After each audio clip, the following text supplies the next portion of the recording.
just said, wouldn't it be good business to come down here and like round up some of these girls and create a little thing? And a woman comes, Yikes. you don't need to. Well, she goes, Jesus Christ. well, just I thought, this is what I why freaking not have And a I'm the whole one not showing my hotel? face. I know. He gives zero fucks. Just so you know, he's a scumbag and everybody knows it. He's a pig, gross pig. So anyway, carry on. Running whorehouses, all these girls. Well, you can have. There's little hotels like Captain Sabo. He's a noble man. You didn't know you're sitting next to greatness here. He's helping the ladies. Got big hair, don't care. I'm standing up in this spotlight. This is my life and I love it. And there's no part that I won't share. I'm feeling myself. Well, independently dependent myself. You get the better me, a bitch ahead of me. I'm chopping it off, have it sit on the shelf. Ooh, I'm sorry, I'm not Slay. sorry. Which actually brings us to our topic today, everyone, by the way. Our guest today is Holden, and I know we're off on all kinds of illegal subjects, things like that, but we're here to have a pretty interesting conversation about the ins and outs and effects of the marijuana business and where is our money really going, who's really getting the money, how those dollars are being spent, and what's happening in other countries.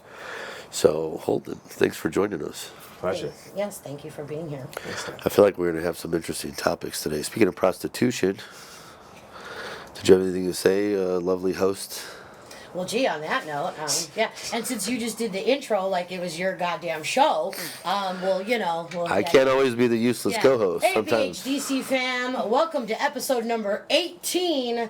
We're talking pot, Mary Jane, marijuana, the kefir. We're getting sticky icky today. We're talking, don't give me that look.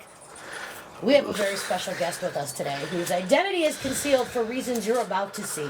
Come join us, will ya, on this telltale episode of the marijuana industry. Where does that money go after it comes in? Let's find out. I know, I'm not getting any of it. Yeah, I know. Well, yeah, anyway. Like we said. Holden. On the back end. Yes. Mm-hmm. Where should we start? I have so many, questions. I guess, what should be the best, very first question to ask him? I have so many I want to ask. I don't know how to explain. I guess explain what Burke. His background. Well, yeah. Hold It's a it. good thing Burke's here. I am telling you, the whole show. How did I is get Should going have just taped cue cards to his face. It would have been in front of his that would've been chest, great, like flip. Maybe you could describe for the people at home. What's your background? How did it start? How did I get into it? Correct, Initially? yes. Look at him. You know he's been smoking weed for 25 years. Well, they can't look at them, but anyway. Haha, people at home. Yeah. Obviously, yes, a consumer first.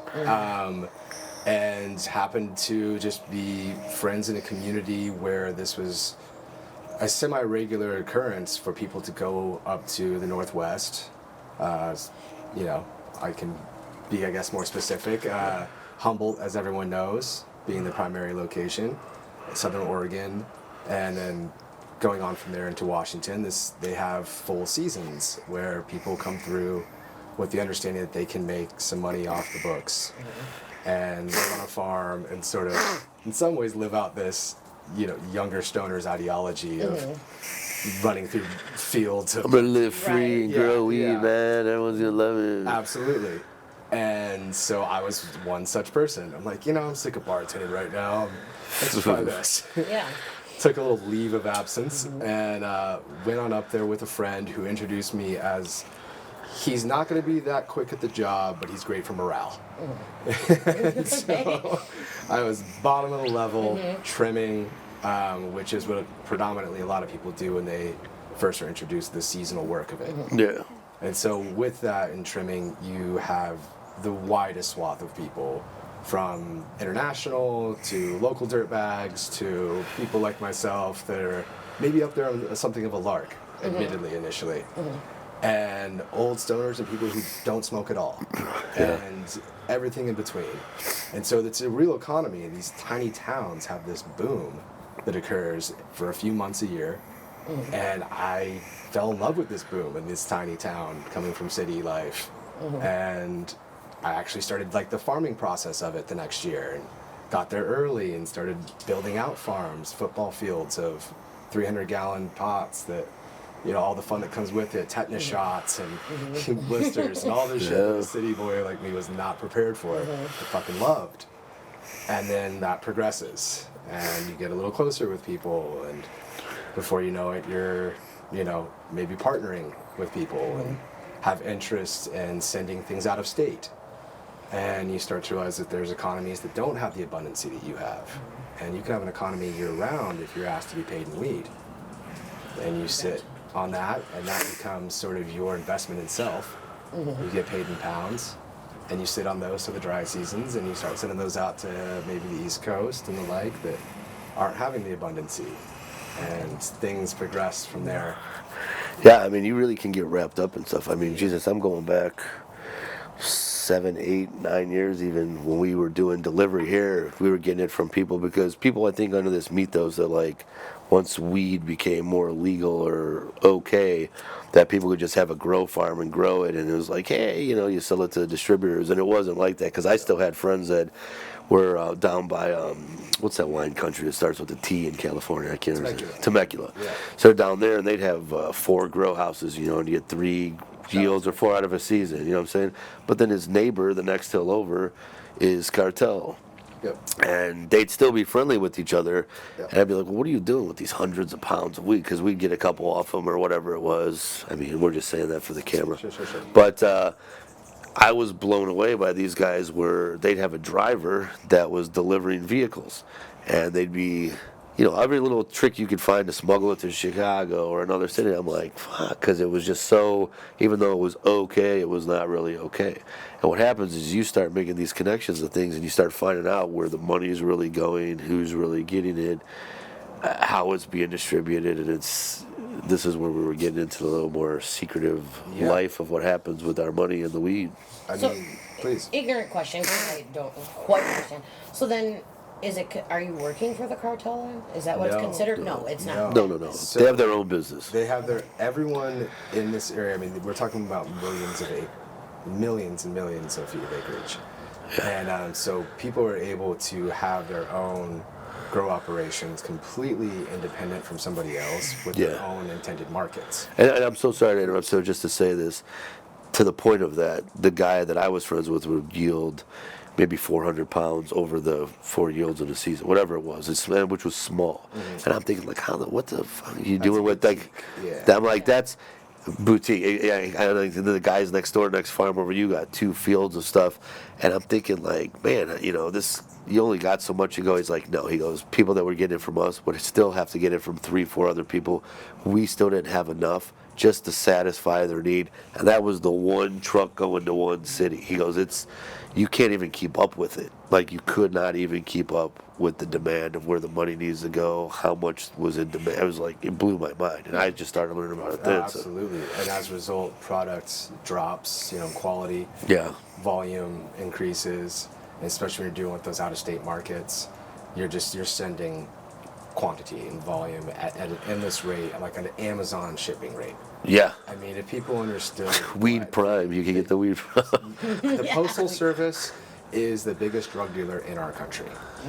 Without question, the amount of stuff that goes through the United States Postal Service exceeds what is happening in any one city at a time. Well, it's way better because it's not like UPS where they do scan everything. They just are like, they're blowing shit through pretty. Well, I was gonna say, I do you heard. believe that they're in on it, or they just have no idea? They don't care. People are just. They don't. It's whatever. they're not Because it's a checking. government-funded, government employees. You've been to a post office recently. Not many people do.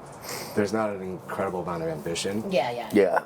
However, when sending to certain East Coast markets, we had to realize that people had to drive maybe to outside of New York to pick things up, because if in Newark were to see packages coming from Humboldt County, those shits get snatched every time. Oh, They wow. never make it there. So there's certain areas that are a little hipper to what might be going on, or a little less worried about their job security. So it's just part of doing business that you'll lose 10 pounds at a time just trying to test the waters to get somewhere. There's no one more creative, I think, than people that need to move drugs across the country. And that's why I say, like, even the guys with the trucks, I mean, at this point, people know what it is. But if I'm hauling some vehicles and I got a tractor trailer, you could fill the vehicles with drugs. I could drive it to another city. At the end of the day, if I get pulled over and it gets raided, the driver's not responsible for what's on the tractor trailer. The tractor trailer is under someone else's thing. It's, it's a loss, but no one's getting busted for it. And they know that shit goes on, so they just like, well, they're going to stop everybody. I mean, we get plenty of drugs anytime we want them, I heard. In Humboldt County, it's civil forfeiture is a big part of funding the police department and the sheriff's department. They understand, like you were asking about maybe the Postal Service, they're very much aware of who butters the bread in that area where the money comes from. There aren't restaurants or bars or businesses without this industry in these rural communities. And Humboldt County has but 2 little towns that are connected to one another. If it wasn't for the university there wouldn't be a ton of traffic. You have to go through on the 101. It's an old lumber town, but marijuana brought this place back to where you have now like great breweries and culture and actually like art and people staying there year round. And so it's in a way contributed to the revitalization of these small towns that would have died out from industries that just aren't relevant anymore or sustainable. And I think there's a real plus to this. Absolutely. That being said, you're seeing the also demise of certain ecological spaces. There's an incredible impact on the land. These rivers are being pumped out of to feed our plants. By the end of the year, they are dry, there's algae on them, and it's solely because we are using this water collectively that we shouldn't be. And the biggest way to get fucked with these days on a federal level is through fish and game. They're going to come through on the impact of the land, which is That's reasonable. righteously Yeah, the that's only thing I reasonable, think they man. should. That's the only way the Fed should be involved. But that is the easiest way to have trouble these days. And I think that's a positive. You know, there should be some regulation in agriculture, and it's become big ag like anything else. So I won't gloss over that. Well, I mean, if they let people do what they should be doing, like repurposing water and doing things like that for growth, like for gardening and such, but they, I don't know, because they're not getting their hands in it, they're not getting the money, which probably leads to people going other places to do the exact same thing. Other Correct. countries, other, finding another way around it, because you're not going to stop people. There's always going to be a way around it. But then that impacts, wherever they're going to do other grows or do something else. I mean, I'm assuming, right? I mean, Yeah. And that's partly where you've seen a lot of things, I'm guessing. Yeah, I mean, certainly when I came in, it was predominantly black market. And then it became what we call the gray market, where there might be a legal licensing for the farm itself for us to grow X amount. But what farmer do you know is going to stop when they have a surplus? I mean, we subsidize it with corn, but for us, it's a federal crime. So it's like we had a good season and now it's a federal crime. Well, you got to make that So, high of course. fructose syrup, man. I Right. mean, how else are we going to make all the food we have here in the United States? Yep. So every other piece of big ag is subsidized for a surplus, but marijuana, it's a crime. Well, I mean, seeing these It's things, very though. anti-capitalistic to me. Yeah. But, Tax people for their successes. well, as you've seen it, though, that's what's, I mean, I'm assuming helped push you out of it or taking your interests elsewhere then, out of the United States? Competition with the corporate farmers, as they were just waiting at the door to come in and seize as much land as they could and drop the prices to such a rate that we couldn't compete, along with the fires, where I was evacuated a couple of times as a result of fires being right at our property line, lost some things as results, friends lost things. I mean, it was those combination of effects that pushed me to go live in South America and try to take this money and do a little better with it and redistribute it in places that I feel we have been unkind to, I'll say, to put it lightly, over the years, fucked over politically, socially, economically. Well, these are things that are troubling, I think, all the way around. I think it's things people don't really think about or realize, because, I mean, there's a reason. It's a shame you can't even talk about it openly as yourself on camera. But, like, I mean, to that extent, I mean, these things that you have seen, I mean, what would be, I guess now, since we know we're not going to know who you are really, like, what is a good example of something you've had to deal with after you've seen the way stuff was in Humboldt and the way you moved and you see where money was going and how things were affecting other places? Like, what's a good example of, you decided, shit, I got to take this train somewhere else and do something good with it, because your conscience gets to you after a while, I'm assuming. Yeah, I mean, the ecological impact was huge. Seeing that there was this continued, like, clearance of forest, the very thing that I thought as the, hippie weed smokers we might be against. Yeah. We were involving ourselves in every day and just Oh, in increasingly South so. America. And I'm sorry. Is that what you're saying? It's No, South I'm saying America? what got me out of the weed. Oh, that's in the United States, just the clearing of forest. Right. Oh, so I'm Jesus. saying up in Humboldt area, the clearance of forests, our ecological impact. Yeah, that's like, surprising given the area. You think people are like, no, we got to Yeah. conserve, man. Like, No, not when the dollar came in. And so Sorry. seeing that pushed me to want to explore these countries. Oh no. Oh no. Oh shit. Are we about to get wet? Got it. That's the fun. We'll stay with that. We'll stay with Kaiser Soze again. You got the hair. I mean, you can do the. Did Kevin Spacey have hair? No, but in the movie, remember when he showed him killing his family? He had the long hair. Like the turn. swarthy Armenian. Yeah. They're always swarthy. Anyway. Okay, so your question that you had. I didn't have any questions. Yes, you just asked him a question when the sprinklers went on. No, I know. Dummy. He I was talking about the impacts ecologically of seeing the marijuana cultivation grow to this like big ag level in the region, feeling pretty disheartened by that, being pushed out by fire conditions, again, part of the ecological impact, and not really loving where I'm seeing some of the money go, or lack thereof. Based on some of the federal regulations, people can't just put this in banks. So stuff is buried in the forest up to the perceivable billions up in that forest. Oh, wow. Like, you're talking about still in Humboldt? Or I'm you're still in Humboldt, So yeah. we haven't even left the country yet at this not point. even left the country yet, just talking about where some of this money sits and how it goes or doesn't But go. the people aren't seeing it. The communities aren't seeing it. Exactly, and they can't repurpose. I'm confused. Who buries it there?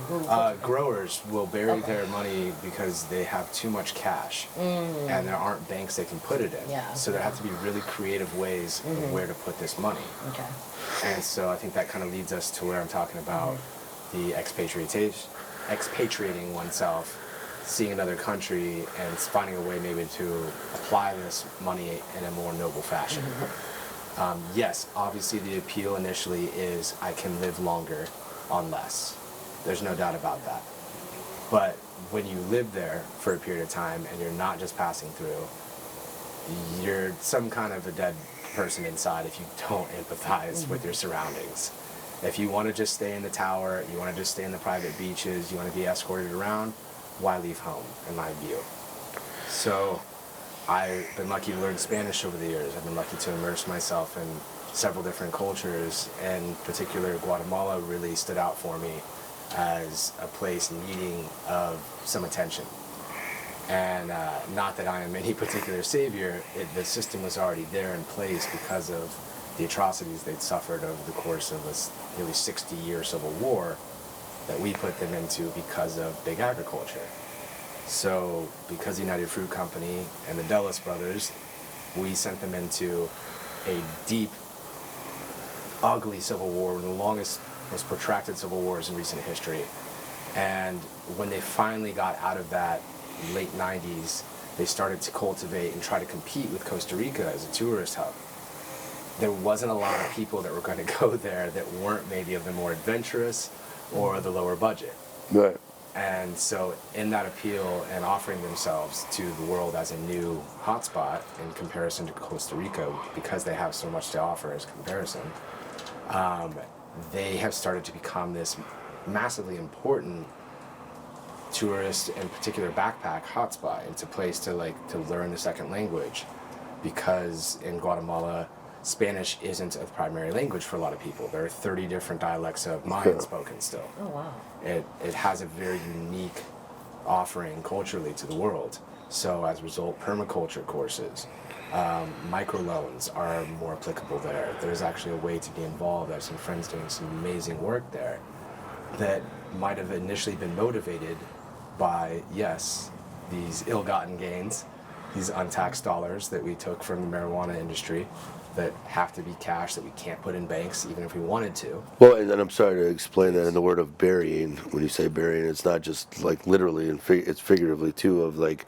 that's I think where you were going with that. When you say burying, is you're taking the money and burying it by using it somewhere else that's not here. I thought you literally meant they I mean, some of it is literally in the ground, so it was both. But I saw your face, and I'm like, I didn't want you to think they were just digging giant holes in Humboldt. That does happen. It does. It does. You're right. Okay. However, yes, borrowing from that practice, there are like less literal ways in which to do this. Okay. And so I know people that bought hostels in Nicaragua, that have invested in NGOs in Guatemala, that are trying to do noble things that keep the money in a place that they actually want to live, that they're not just passing through, they're not looking to exploit.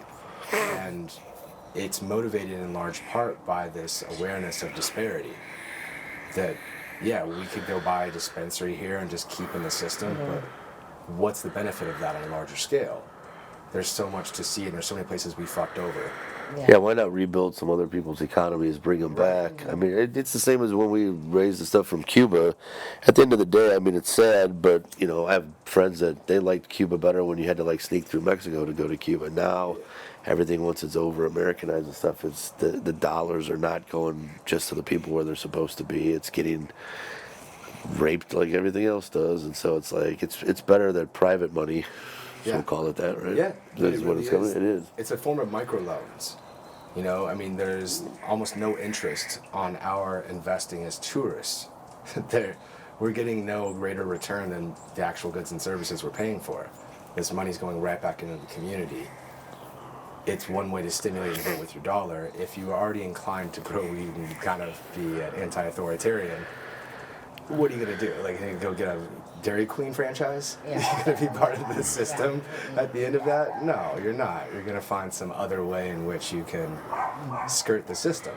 And if there's a noble way in which to do that, that's what I would love to talk about. Yeah, And, absolutely. yeah. There are other people, you know, I don't want to say they're following suit, but it's interesting to see people, I think, realize that the all-important thing is the world community. There's a gentleman I was fortunate enough to do some charity stuff in downtown Phoenix here with. Young guy, has I don't want to call it a makeup company, but it's a skincare, you know, it's a aesthetics company. And he's made himself a multimillionaire off it. He's helped people open up little branches. He chose to go live down in Medellin. And, you know, there's some self-serving aspects to it, you know, that helps his industry, but also he does a ton for communities. He goes into entire towns, feeds kids, buys toys, helps make little small businesses for people. And I think more people are starting to realize that, like, instead of just sitting on everything you have, like, what are you going to do with it? Yep. You know, and if you can make some good out of an industry that's always going to be there, I mean, Jesus, if the cocaine industry did what the marijuana industry did for people, I mean, it's a multi-billion-dollar industry. I mean, could you imagine, like, the rebuilding of entire civilizations, pretty much? If that's for lack of a better word. Absolutely. You know? And, you know, we're the biggest consumer, right? Yeah. Industry does Well, not Jeff is. exist. Yeah. Just the guys at the comedy clubs in Phoenix probably don't have to take care of half of that. Yeah, it's that Colombian cold right there. Exactly. Sure. Yep. This was actually change of weather this time. So Sure. people at home. Yeah. It's very cold here. where Yes. we're at. It was like 70-some degrees, man. I was just, it was 106 2 weeks It's an ago. undisclosed location. It's freezing. Yeah, exactly. Ooh. But here in Seattle, where we're at. Yeah. Pay no attention to the citrus trees. Yeah, exactly. Seattle citrus, everyone The knows. cactus. Yeah. So that brings us around to Colombia. I think. Sure. Where I'll be heading to on election day. Allegedly. Yeah. Because again, you know, vote with your dollar, and I don't feel like this garbage fire needs any more kindling from me. So Yeah. It's better to get out of here while you can. yeah, I'd prefer to observe whatever the hell happens. I've got a sailing vessel Bar somewhere with my Bogota, name on it. I'm yeah. like, I think it's about time to no more contributing to this. And I think there's a great many of us feeling that. I mean, we are a nation of immigrants. We are from somewhere else, probably in the recent 100 years, that was responding to adverse conditions. Yeah, absolutely. My generation particularly, without giving too much away, it's a broad generation, is responding to a lack of opportunity here. And so there's a lot of people taking... I worked with people on farms that had advanced degrees, but it was more interesting for them to apply their biology or botany degree to farming marijuana on a large scale. But at the end of the day, where they want to go? They want to go explore the actual jungles. And they wouldn't have had the resources to do that. Upon exploring them, they then realize how much they might be in danger. So they stay, they invest, they volunteer, they get time or money. There is, I think, this global wave of empathy right now, and I don't think there's ever been a more charitable nation than our own. But it can sometimes be misdirected. And if there is a way in which to redirect it and feed our souls, because we need to leave this country sometimes and see some few other things to appreciate. Everyone should go somewhere Everyone else. needs to leave to Everyone. appreciate it. Yeah, for sure. Only half of us have passports, and that's an abomination. Yeah. And so, But that's funny you say that. I have friends from other countries that have 3 because they're a citizen here. common. Yeah, it's common other places. You know, you go to school, you know a second, third language. Kids I sailed with, you know, from France, they speak French, Spanish, English, to the point where, like, you know, their heads hurt from trying to switch languages so much, and it was just common. Here, it's a shame. It's like we don't bother to teach or advance. It's like, man, the world's a big place culturally. You grew up somewhere in the United States.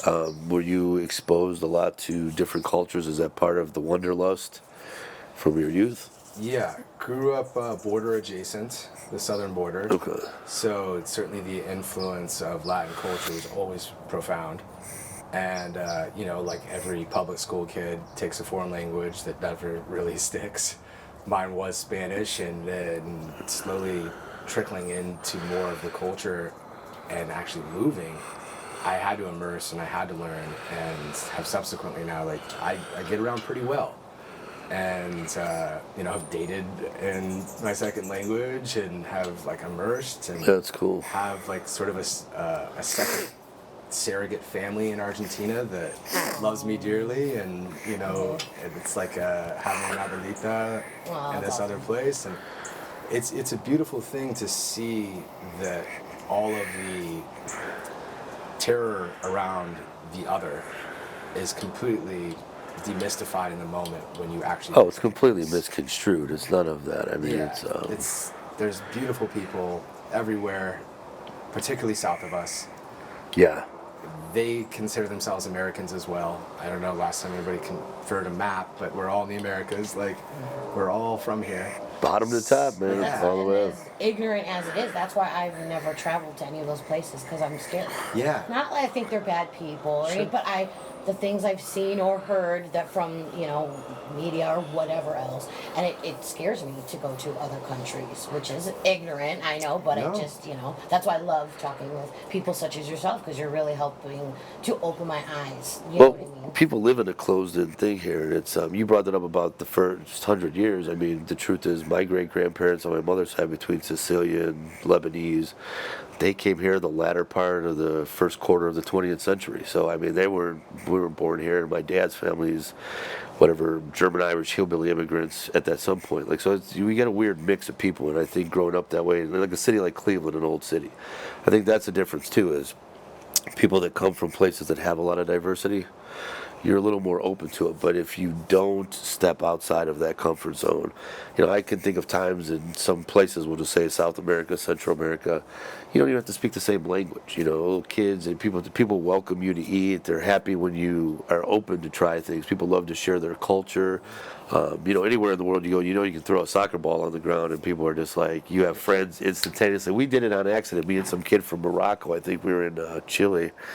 Oh my God! It was like we were like the hit of the village. None of us could speak the language. We hung out, we ate. You know, we traded some candies. It was beautiful, man. I could see all that. I understand. I spent some time in Rocky Point. I lived there for years ago. It's a whole other story for another episode. We always say that, but then you hear stories of what was that? The caning in Singapore.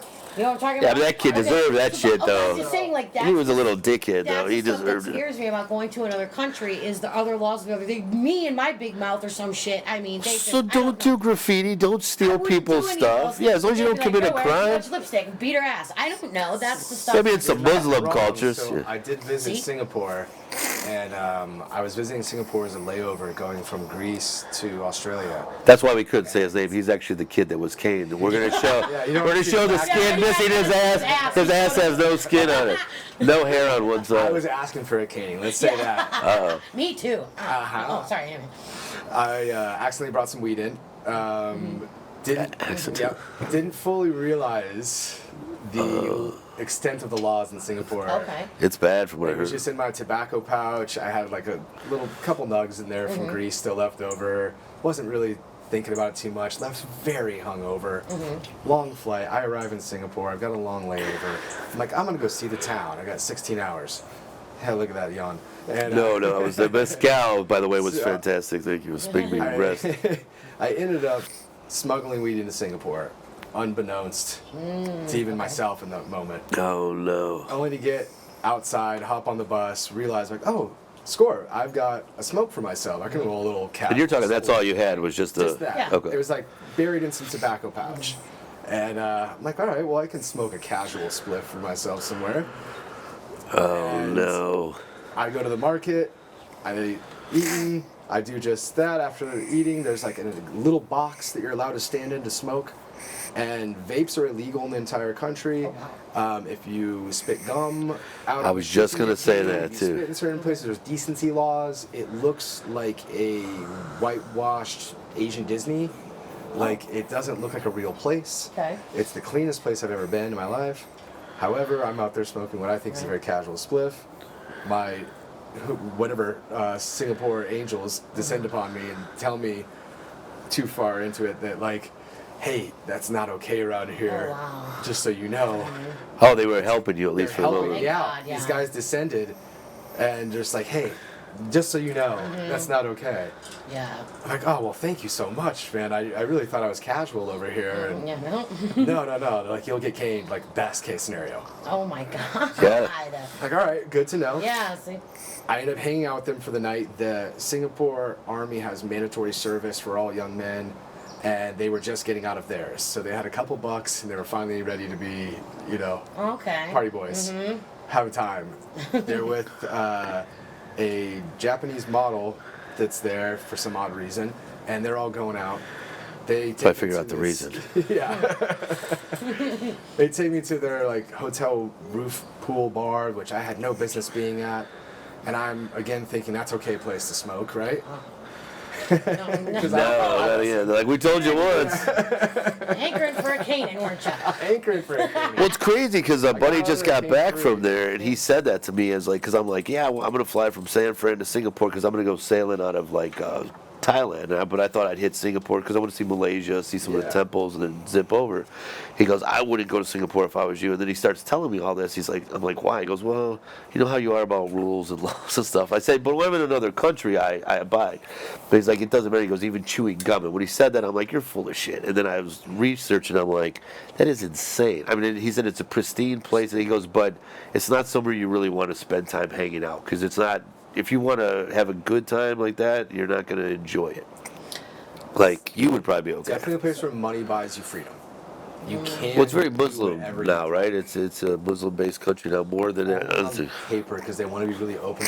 They're the financial hub of Asia, and so they're Okay. really appealing to the West and also to like financial interests in Asia. So they've opened up a lot of their really. like more Okay. constricted policies. They have Gotcha. the nicest airport on the planet. They keep winning the award every year. Really? They have a butterfly garden in there. Oh There's my God. airport. It's if you want to get. Can you buy laid over- the canes as souvenirs Yeah. and stuff? Like, That would be actually that'd kinda Cane room. Yeah, cane room. Pay extra. But I think you cut your story off. So you were at the rooftop pool bar. Yeah. Yeah, And then sorry. you got And I thought I safe could place. smoke, and I'm hanging out in the pool needlessly with, just in my skivvies and floating around thinking I can have a smoke. And I start seeing a man take great interest in me and just like cop eyes. Okay. And again, I am kind of like whisked up and told by my friends, they're like, hey, nope, can't do that here. Wow. They are watching, and there's just this understanding that there are plainclothes police all the time. You don't see a lot of uniformed police. Oh, okay, that's what I was gonna They're ask. there to protect like the interests of the higher ups, and Okay. so like people coming there with money, particularly they were at a nicer hotel, and they were there to like protect against anyone getting grifted. So they're not even giving you the option to be sneaky about it. They're like, they're being sneaky, so they're going to catch you Yeah, if yeah, you pull yeah. some shit. Yep, Okay. yep. Are they? Did it seem like they were at all lenient in the? You don't know the rules, or is it like, well, you should have found out the rules Yeah, before you should have got here? researched for you. We're here. We're caning you. I mean, I think they just executed some Australians last year. Well, that's fine. It's Australians. Nobody, Like legit. there's too many like- Australians anyway. Like execution, you mean? Yeah, it was a fairly big case where there's some Australians they kill that 'em. Yeah. Like they. Yeah, there's only one kind of they execution. shoot There's 'em. not really. There's variations of how to do it. It That's wasn't what the I friendly kind. Hey. But yeah, they got caught smuggling drugs out. Well, I don't know. Like I execute people. Well, execution is just one type of thing. It's Well, when I eliminating execute somebody. Something I'm doing it in a fashion I didn't know They what. executed a murder. Yeah. Oh, okay. Now I recognize. Yeah, they weren't performing a task. I mean, they were performing a They were task. asked to do something, and then okay. Can you get this printed out for us before tomorrow? No. Yeah. Okay. Well, They executed a full execution. yeah. Exactly. Okay. There we go. How do they do it? Is it firing squad, Yeah, how do hanging, they- I believe it's beheading? Firing squad. Oh my god. Yeah. Yeah. And those guys were just smoking. Could you imagine if they would have caught him? They were apparently smuggling stuff out, which happens fairly frequently with Aussies who can't get drugs from Southeast Asia. Yeah, because you're not far from Singapore there. Yep. You know what's crazy about saying Singapore at one time was like, that's where you went for all the badness, was Singapore. Like, Singapore was like the port because of where it was across the Pacific Ocean. Like, that's where you got like all the smuggling humans and drugs and everything else. And then you look at it now, it's like, it's not even, Pristine financial hub. Don't ask any questions on what's happening outside of town. it's turning into a little mini fake Saudi Arabia, basically. Very much. Yeah. Let's do the Dubai thing. So, anyways, back to I'm sorry. So you doing illegal things? Let's get back to that. That's real. Alright. Let's brief on it real quick. Yeah. So you didn't get caned. You haven't got punished in any country so far. I bought my way out of trouble in Mexico a couple times, but that just goes with the territory of Mexico. Now, was it trouble you were in because you had stuff on I you? had stuff on me, yeah. Okay. Yeah, and maybe a little too much cash. And so as a result, they taxed that cash. Of course. Yeah. Really? Yeah, but for a while during COVID, particularly, I lived over in Ensenada.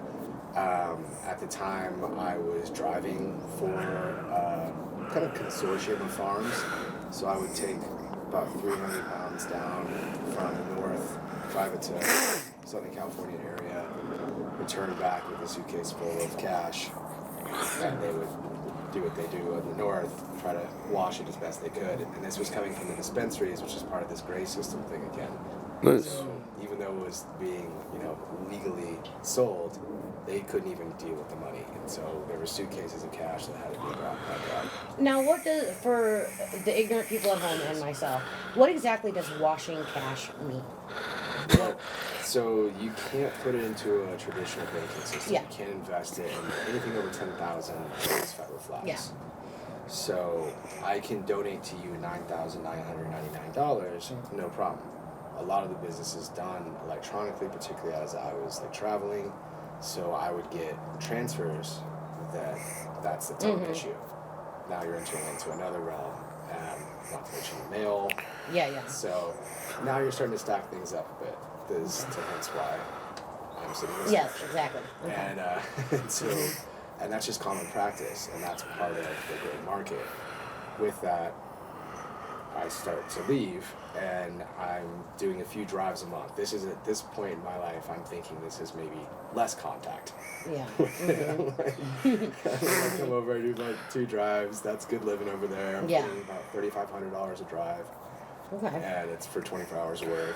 And Yeah. you're like, all right, well, that seems good to me at that particular moment. COVID's weird. Everyone's, shut down. Yeah. And I'm living on the other side of the border. And have a private garage on the San Diego side where I have to keep, anything of interest. I bring just a little too much over the border this one time. I'm thinking, all right, that might be the last one for a while. I'm going to bring a little more cash and a little more stability. And I get, every time I go through the Tijuana border, I get checked. Looking the way I do in a van. It's just part of it. I got really good at burying stuff. Yeah. And the trick was to have Filling all the dents in everywhere. I had all the food rack up. It's buried, under the cereal. You gotta get real creative with it. Bag of dog biscuits. Yeah. And those are the only ones you can't pay off. That's The the Tijuana only ones? The border. Oh. Yeah, the border Therefore, guys are, they're more Yeah. ours than they're theirs. You can't really pay that off. And you're fucked there, you're fucked. Yeah. So managed to get through that successfully quite a few times, and it's the secondary stops that now become federales. Yeah. And they do things a little differently. And they're not always up. And they pulled me. There was kind of a, you know, makeshift stop, pulled me over, found over a rigorous test, found like the littlest bit of like nug in my pocket, like loose nug, just being a fucking farmer idiot. Yeah. You know, the kind of stuff you'd scrape off our boots Right. and stuff before. Like, and it was enough to then prompt and tear up everything. They found a few grand. We agreed to split that. There we go. Yeah, right. Okay, fair enough. Yeah. My Spanish courses helped out that I got to keep Yeah. half. Well, I mean, Half of 5. you made it across though, yeah, so that was good. That's all that matters. Yeah. I'm surprised on the, not to call you out on like the recklessness of it, but like I feel like there'd be a whole just wardrobe change before you hit the vehicle. I mean, everything about like does change, but it's their rigorousness on that side and Yeah. vans. What are you Yeah. gonna do? I mean, even if it was the most indiscreet van and newer, it looked more like a utility than. See, I would have thought you'd go like Scooby Doo, like where it was like so it's so too obvious. Where it's like this guy's just a fucking hippie blowing through, like you know what I mean? We're like, No, I definitely like cargo van would be like, not yeah, this doesn't something look. that, like is livable without being too descriptive, but like of the modern line of vans that people live in. Oh, like the '70s, date rape '70s man. With no Yes. windows. Yes. The little curtains, like what's up? Yeah. Of like the, you know, Sprinter Transit Yeah. lines of like, hey, I'm just a dad coming out here to surf. Just saying out Rocky Point, man. Yeah. I'm here for the shrimp. Exactly. Before I forget, though, this I popped in my head. So you had an interesting story about COVID and when it happened. Yeah. I'd love if you wouldn't mind to tell that. Right. Yeah. So the season had just ended, and myself and my ex were exploring Vietnam at the time. We started in northern Vietnam. This is the first of the year, 2020. We're getting in January. Tet holidays going. Ton of people there. We're on the border with southern China, and there starts to pop up this, you know, conversation of flu, and you know. They're well adapted. Mask culture isn't uncommon. So you start to see Southeast Asia put masks on. You don't take as much of an interest in it because they've gone through this before. And then that starts to accumulate. We were hearing some of the private schools are closing. And then I see signs in 3 languages, Chinese, English, Vietnamese, that say Chinese not welcome. And this is on hotels, restaurants, museums. Just like your grandma's bathroom. Oh my God. I don't think she should do the 3 languages. Yeah, she just did one. I mean, German she didn't and have to go English. crazy. Yeah, exactly. Sorry, John. So, yeah, you start to see this, what is explained to me at the time as being more of like a reason for hatred. A prejudice that's been long building between the Chinese and the Vietnamese that goes back far beyond us. And so they're kind of writing it off as that. Again, trying to brush away from what no one yet has a term for or knows about. This is still early January. And they start to shut things down. And then I feel like I'm playing, you know, this Indiana Jones figure watching the thing crumble behind me as I run to try to get my hat as Vietnam starts to shut down. And notice that at that time, they're calling it a pandemic within the country. There's no conversation anywhere else, I don't think, until March here. Yeah, it was probably about March. Yeah. And all the while in January, the Chinese government tells the people that are on the Tet holiday, it's a week-long holiday, it's their New Year, it's the biggest celebration, and a lot of wealthy Chinese from the south are in northern Vietnam, and they extend their holiday, unprecedented. Tell people there's one extra week on the Tet holiday. Don't rush on coming back. And this is as numbers start to come in, and they're maybe not. I don't know. I have no idea. I can tell you only what I experienced on the ground there was that they were directly prejudicial against the Chinese. The Chinese government extended the Tet holiday in the early parts of 2020, and they were already calling it a flu and shutting down private schools for foreign kids, and Yet they were extending the holidays so people could spend a little more time bunched together. I think the reasoning was as numbers started to trickle in, China didn't want to look as though they were larger than most, and so they kept people out of the country so that their numbers wouldn't spike, and so encouraged people to be elsewhere in the world, extending what is the most important holidays. So we have no precedent for that. There's like president comes on, it's like, Christmas is now a week long. Yeah, right. Yeah. No one goes back to work. Christmas is a week long. No more questions. Yeah. Did you get spiked? I did eventually, yep. Under some duress, I did.